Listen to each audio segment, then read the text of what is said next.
Varicose వ్యాధితో బాధపడుతున్నారంట. తక్కువ ఖర్చుతో ట్రీట్మెంట్ కావాలి అనుకుంటే ఎవిస్ హాస్పిటల్ని సంప్రదించండి. నమస్తే రమ్మగారు. నమస్తే జయ. రమ్మగారు, ఏదైనా మంచి కథ చెప్పండి. పూర్వం ఒక పల్లెటూరులో ఒక పేద రైతుకి ఆనందుడు అని ఒక కొడుకుంటేవాడు. వాడు చాలా అర్భకుడు, ఎక్కువ పని చేయలేకపోయేవాడు. పొలం పనులకు అంత పనికిరాడు వాడు. సరే, వాళ్ళ నాన్న ఏ పనిలోకి పంపించినా వాళ్ళందరూ వీడికి ఓపిక ఏముంది, వాడితో ఏం పని చేస్తామని పంపేసేవారు. వాళ్ళ నాన్న ఆలోచించి ఆ ఊరి కామంద్ గారింట్లో పనివాడి అవసరం ఉందని, పొలం పనులు ఇంత బరువు పని ఉండదు కదా ఇళ్లల్లో పనులు అంటే, పై పనులకి సాయం, ఏమిటి అది బట్టరా, ఇది తీసుకెళ్ళి వాళ్ళ ఇంటికి వెళ్ళిరా, కొట్టుకెళ్ళి ఇది కొనుక్కురా, ఈ కుర్చీలు జరుపు, కాస్త బూజు దులుపు, ఈ పనులకి ఏముంది పర్వాలేదు, అవును, వాడు అర్భకత్వం దానికి సరిపోతుంది అని ఆలోచించి, బాబు మా పిల్లాడి మీ దగ్గర పెట్టుకోండి అని బాగా బతిమలాడి పెట్టాడు. అయితే ఈ భూస్వామి పరమ కర్కోటకుడు. ఆయన ఎవరికి రూపాయి ఇవ్వడని పేరు. ఎంత పనైనా చేయించుకుంటారు కానీ రూపాయి ఇవ్వరు. భార్య కాస్త మంచిదే, అన్నం పెట్టి వాడికి ఏడాదికి ఒక రూక ఇచ్చేటట్టు, రూపాయి రూక అంటారు, రూకలు, ఈ రూక ఇచ్చేటట్టుగా మాట్లాడుకున్నారు. సరే, 2 పూట్ల అక్కడే ఉంటాడు, 4 పూట్ల వాళ్ళతో తింటాడు, వాళ్ళు ఎప్పుడు తింటే వీడు కూడా అప్పుడే తింటాడని తండ్రి వీడిని ఇక్కడ వదిలిపెట్టేశాడు. ఈ ఆనందుడిని బాగా పనిచేసేవాడు. ఉండి 3 సంవత్సరాలు గడిచినాయి. వీడు ఒక్క రవ్వ రెక్కున్నాడు. కాస్త కొంచెం కలిగిన ఇంట్లో అన్నం తింటే కాస్త బాగానే ఉంటారు కదా, మరి 4 పూట్ల ఆహారం దొరుకుతుంది, పండు కాయ కసరు దొరికి ఒక్క రవ్వ నయంగా ఉన్నాడు. 3 ఏళ్ల తర్వాత వాడికి విసుగు పుట్టింది.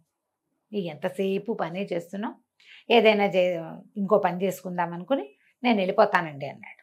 అనేసరికల్లా ఆయన బాగా చూసి, వెళ్ళిపోతావా, సరే వెళ్ళిపో అని 3 రూకలు చేతులు పెట్టాడు. వీడన్నాడు, ఏమండి మరి మీకు మీ ఇంటికి ఏ బట్టలతో వచ్చానో అదే బట్టలతో ఉన్నాను, బట్టలు చింకి జీర్ణాలు అయిపోతున్నాయి, అంత చింకి బట్టలతో ఉన్నా వాళ్ళు వాడికి ఒక జత బట్టలు కూడా ఇవ్వాలి ఆ ఇంట్లో వాళ్ళు, ఒక జత బట్టలు ఇవ్వరా అన్నాడు. అనేసరికి బట్టలు ఇవ్వాలని మనం ముందు మాట్లాడుకోలేదు కదా అన్నాడు ఆయన. అయ్యో, చీలికలు వాలికలుగా ఉండి చొక్కా కింద భాగం చీరిపోతే 3 వేసుకుని ఒక గోచి పాతతోటి ఉన్నవాడు ఆ 3 రూకలు పుచ్చుకుని వెళ్ళిపోయాడు. పట్నం వెళ్ళి బట్టలు కొనుక్కుందాం అనుకున్నాడు. వాడి ఆశ అది, మంచి బట్టలు కొనుక్కుని మళ్ళీ పనిలో చేరదాం. ఓకే, పనిలో చేరితే భోజనం ఎలాగూ లభిస్తుంది కదా, వాడేం పెట్టి పోషించాల్సిన అమ్మ అయ్యా ఎవరు, వాడి హడావిడ ఏం లేదు, వాడికి డబ్బులు పుచ్చుకుని పోయాడు. ఈ పట్నం వెళ్ళటానికి ఒక మాదిరి కొండ కొమ్ము ఎక్కి దిగాలి. వీడు ఒక్కడే పోతున్నాడు. వెళ్తూ ఉంటే ఒక కొండ మలుపులో ఒక బిచ్చగాడు ఎదురొచ్చాడు. హడిలిపోయాడు వీడు, ఎందుకంటే వాడు ఇంచుమించుగా వీడికి డబల్ పొడుగున్నాడు. వీడు ఒక 17-18 ఏళ్ళ వాడు. 17-18 ఏళ్ళు అంటే పర్వాలే, ఒక 5'6" ఉంటాడుగా. వీడికంటే పొడుగున్నాడు బాగా. వీడు ఇట్లా చూడాలి, అంత పొడుగుంటే ఉలిక్కి పడ్డాడు. మనం కూడా చూడు, సడన్గా ఎవరైనా భారీ మనిషి ఎదురైతే తలెత్తంగానే కనపడితే ఉలికి పడిపోతాడు. ఉలికి పడ్డాడు. ఉలికి పడేసరికల్లా బిచ్చగాడు అన్నాడు, నీ దగ్గర ఏమైనా ఉంటే ఇవ్వవా, నా బట్టలన్నీ చిరిగిపోయినాయి అన్నాడు. వీడు అన్నాడు, నా దగ్గర 3 రూకలు ఉన్నాయి, కానీ నీకు ఇస్తే ఎటా, నేను బట్టలు కొనుక్కోవద్దు అన్నాడు. అనేసరికి బిచ్చగాడు అన్నాడు, నీ బట్టలు నా బట్టల కంటే నీ బట్టలు నయంగానే ఉన్నాయి, నావి చూడు ఎంత చిరిపోయినాయి, బదబదాలుగా చిరిపోయిన చొక్కా వేసుకున్నాడు. 1 రూక ఇవ్వు, 1 రూక ఇవ్వు, 3 ఉన్నాయన్నావుగా, 1 ఇవ్వు అంటే వీడికి ఏం చేయాలో తెలియలా ఇచ్చేశాడు. ఓకే, 1 రూపాయి ఎత్తి అతని చేతిలో పెట్టాడు.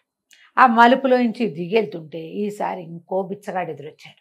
సన్నగా ఇంకా పొడుగ్గా ఉన్నాడు. వాళ్ళు ఇట దగ్గరకు వచ్చేదాకా వాడికి తెలియటల్లా ఎవరో వస్తున్నట్టు. ఉలిక్కి పడ్డాడు మళ్ళీ. ఏమిటి ఇంత పొడుగున్నాడు, ఇట్లా చూడాల్సి వస్తుంది పైదాకా.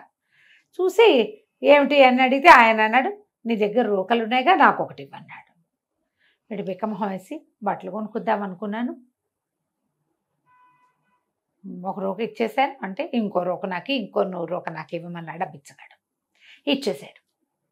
కాదంటని తెలియదు వాడికి. ఇంకా నడుచుకుంటూ ఇంచుమించుగా ఈ కొండ దిగే సమయానికి ఈసారి త్రిబులు పొడుగున్న బిచ్చగాడు ఒక ఆయన ఎదురొచ్చాడు.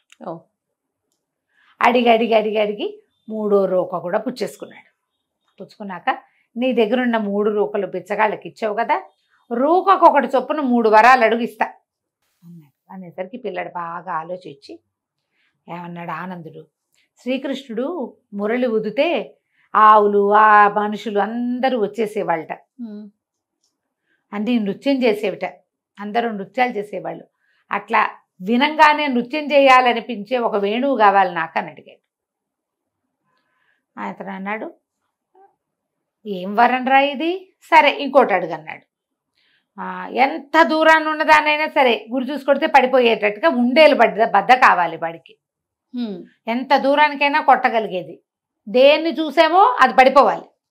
అలాంటి ఉండేలు బద్ద అడిగేసరికి తను అన్నాడు, 2 మామూలు వరాలు అడిగావు, తెలివి తక్కువ వరాలు, ఇంకో తెలివైన వరం అడగమన్నాడు. మీరు బాగా ఆలోచించి నేను ఎవరినేం అడిగితే అది నాకు వాళ్ళు ఇచ్చేసేలాంటి వరం ఇవ్వమని అడిగాడు. ఈయన అన్నాడు, 3వ వరం మంచిది అడిగావు, సరేలే 3 వరాలు ఇచ్చాను పో, 3 రూపాయలు ఇచ్చావు కాబట్టి అని ఆ బిచ్చగాడు గిరుక్కొని మాయమైపోయాడు. వెనక్కి తిరిగాడు, మాయమైపోయాడు. కుర్రాడట నడుచుకుంటూ పోయి బాగా అలసిపోయాడు, ఏదో చెట్టు కింద పడుకున్నాడు. తెల్లవారు లేచేసరికి వాడి పక్కన ఒక మురళి, ఒక ఉండేలు బద్ద పెట్టున్నాయి. ఇవి 2 వచ్చాయంటే 3వ వరం కూడా వస్తుంది. వీడు ఊళ్ళోకి వెళ్ళి ఒక బట్టల కొట్టు దగ్గరికి వెళ్ళి నుంచున్నాడు. ఏం కావాలి బాబు అని అడిగారు. మామూలుగా షాప్లో అడగారు, మేడం మేడం అని చంపేస్తారు ఏదైనా షాప్లోకి వెళ్తే. ఏం కావాలి ఏం కావాలి ఏం కావాలి ఏం కావాలంటే నాకు 4 జతలు బట్టలు కావాలి, నాకు సరిపోయేవంటే టకా తీసి ఇచ్చేసారు. ఎవరిని ఏం అడిగినా ఇస్తారు. ఓహో. అక్కడి నుంచి మిఠాయి దుకాణానికి వెళ్ళాడు, అది కావాలి ఇది కావాలంటే పళ్ళెంలో పెట్టించారు, డబ్బులు అడగల వాళ్ళు. తినేసాడు. అక్కడి నుంచి ఒక గుర్రాల శాల దగ్గర నిలబడి ఒక గుర్రం సెలెక్ట్ చేసుకున్నాడు. గుర్రం ఇచ్చి పంపించేశారు వాళ్ళు. వీడు చక్కగా మంచి బట్టలు తొడుక్కుని శుభ్రంగా కడుపు నిండా తింటే మొహం కళకళ్ళాడుతుంది ఎవరికైనాను. బట్టలు వేసుకుని మిగిలిన బట్టలు సంచి ఆ గుర్రానికి వెళ్ళడేసి నిదానంగా గుర్రం ఎక్కి ఊళ్ళోకి పోయాడు. ఊళ్ళోకి వెళ్ళి అయ్యగారి దగ్గర వాళ్ళ కామంది ఉన్నాడుగా, అక్కడికి వెళ్ళాడు. ఓరోయ్ పెద్ద మనిషి అయ్యావే, గుర్రం కూడా పట్టుకొచ్చావు అబ్బా అన్నాడు ఆయన.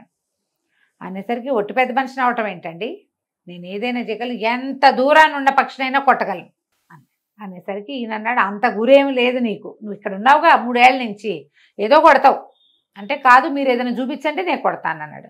దూరంగా తాడి చెట్టు మీద ఒక గద్ద వాలి ఉంది, దాన్ని కొట్టు, ఒకవేళ నువ్వు కొడితే ఆ పక్షిని నేనే తెచ్చిస్తాను నీ దగ్గరికి. నువ్వు గెలిచావంటే నా దగ్గర ఉన్న నగదంతా ఇస్తాను నీకు. ఓ నువ్వు కొట్టలేవు అన్నాడు కామంత్. దానికి ఏముందండి అని ఉండేలు బద్ద తీసి ఒకటే దెబ్బ కొట్టాడు. కొట్టగానే పక్షి పడిపోయింది. అదే కదా వాడు కోరుకున్నది. ఈ పక్షి పడేసరికల్లా మరి ముందు ఆయన ఏం చెప్పాడు, పడిపోయిన పక్షిని తేవటం అనేది ఒక పందెం. దెబ్బ కొట్టడమే కాదు ఆ పక్షిని తేవడం కూడా, అంటే నువ్వు నాకంటే సుపీరియర్ అని ఒప్పుకోవడం. ఈయన ఈ కామంత్ గారు చకచక ఆ తాడి చెట్టు వైపుకి నడిచాడు. తాడి చెట్టు కింద అంతా రక్కిస పొదలు ఉన్నాయి, ఒక రకం ముళ్ళ చెట్టు రక్కిస, బరగ్గా ఉంటుంది అది, అసలు అన్ని ముళ్ళుగా ఉంటాయి. గులాబీ కంటే ముళ్ళు ఎక్కువ, పదును.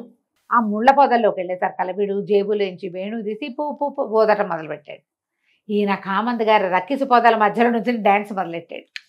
ఆ ఫ్లూట్ మహత్యం ఏంటి, అది ఎవరు చెవిన పడితే వాళ్ళు నాట్యం చేస్తారు, అక్కడ ఇంకెవరు లేరు. వింటున్న ఈయన మాత్రం విపరీతంగా నాట్యం చేశాడు. ఆ రక్కిస పొద పట్టుకుని ఆయన ఒళ్ళంతా చీరుకుపోయి బట్టలన్నీ అడ్డదిడ్డంగా చీరిపోయినాయి. అయినా కూడా నాట్యం మానలేడు, అది వినపడుతుంటే నాట్యం చేయవలసిందే. ఓకే. బట్టలు అడ్డదిడ్డంగా పదపదాలుగా చిరిగిపోయాక అప్పుడు ఆపేడు ఆ ఫ్లూట్ వాయించడం. ఆయన బయటకు వచ్చాడు. బయటకు వచ్చాక, నేను మీ ఇంట్లో నుంచి బయటకు వెళ్ళినప్పుడు నా బట్టలు కూడా ఇట్లాగే ఉన్నాయి, ఇలాంటి బట్టలతోటే మీరు నన్ను పంపించారు, తీయండి నగదన్నాడు. ఈయన మాట్లాడేటప్పుడు ఆయన పని వాళ్ళు ఇంట్లో వాళ్ళు మొదట అక్కడ ఉన్నారు. ఏమని చెప్పాడు, నా దగ్గర ఉన్న నగదంతా ఇస్తానన్నాడు. అన్నాడు కదా, ఏం చేస్తాడు, పెట్టి తీసి లోపల ఉన్న డబ్బులన్నీ పట్టుకొచ్చి ఇచ్చాడు వీడికి. ఓకే. ఆ డబ్బులు పుచ్చుకొని ఈ గుర్రం వేసుకొని కుర్రాడు పట్నం వెళ్ళిపోయాడు. హాయిగా ఓ ఇల్లు కొనుక్కొని ఓ చిన్న వ్యాపారం పెట్టుకుని సుఖంగా ఉన్నాడు. కథ కంచికి మనం ఇంటికి. బాగుంది రమ్మ గారు. నమస్తే అండి. నమస్తే.